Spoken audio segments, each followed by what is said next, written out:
Thomas à Kempis writes this: "If every year we would root out one vice, we should sooner become perfect men." It's a good piece of guidance to focus on one vice in our lives and keep the focus there until it's rooted out. When I rented some land some years ago for growing vegetables, the plot had been neglected for some years and was covered with weeds. And so I had to dig over the entire area by hand and physically remove as many of the weeds as possible. An experienced grower gave me a valuable piece of advice: never look over your shoulder. He meant that I was to focus on the small area before me, as looking over my shoulder at what remained could be disheartening. Now, the rule is universal. Any large job that we attempt is best approached by dividing it into stages. Otherwise, we can be overwhelmed and defeated before we even begin. Somebody may, for example, examine themselves honestly and realize that they are, say, impatient, lazy, and boastful. He may try to root out all three vices at once, but this is a tall order, and his lack of success may cause him to lose heart and give up. But let him select one in particular, say his impatience, and ask God to help him keep focused on it during the coming day and to give him opportunities to be patient. Well, on his way to work, he notices that there are opportunities to practice patience, and he wonders why he never noticed them before. He gives a smile instead of a frown, or a helping hand for somebody struggling, and he feels better within himself. Maybe he forgets about practicing patience halfway through the morning, but a voice inside gently reminds him. But he's made a start. That's the important thing. And the next day is a tiny bit easier. After a week, he's really getting the hang of it. The hardest thing, you see, is the beginning.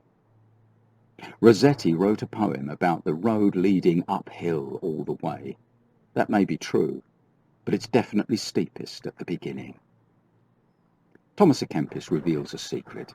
He writes this: "If we would but a little force ourselves at the beginning, then should we be able to perform all things afterwards with ease and delight." Beautiful words. Force ourselves a little at the beginning. After the first fortnight of intermittent focus, he didn't give up, and God reminded him of his task to be more patient. And a habit started forming. Patience was becoming part of his nature. Actually, it was always there, but it was starved. And now, being tended and watered, it was springing into life. He was the new person made after the likeness of Christ. Colossians 3:10.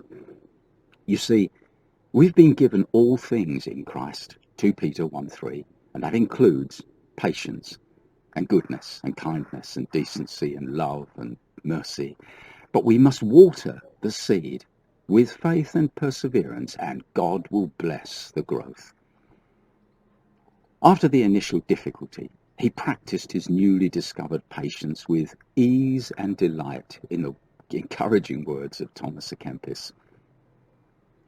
Now, there's a saying in Judaism: if you make a hole the size of the eye of a needle, God will drive a camel through it. Just make the initial effort. Elijah prayed for rain and knew that the prayer was answered when he saw a tiny cloud the size of a man's hand. That's all. 1 Kings 18:44. The patient man can now turn his attention to, say, his tendency to be lazy. Having enjoyed success in one area helps him to approach the next challenge with more faith and confidence. In actual fact, God is calling all of us to be saints, to discover Christ in us, the hope of glory. Colossians 1:27. Now imagine discovering a delightful person, the sort of person you've always wanted to be, and you realize that that person is you. This is the work of the grace of God in our lives.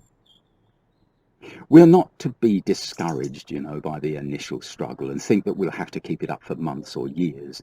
The beginning is the hardest.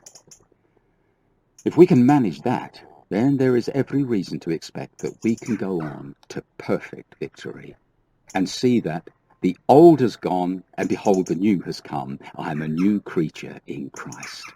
2 Corinthians 5:17. His grace will help us. He who began a good work in us will continue bringing it to perfection until the day when we behold him face to face. Philippians 1:6. Let us be thankful for every victory in our lives and leave it to God to measure how great or small that victory is. A victory is a victory.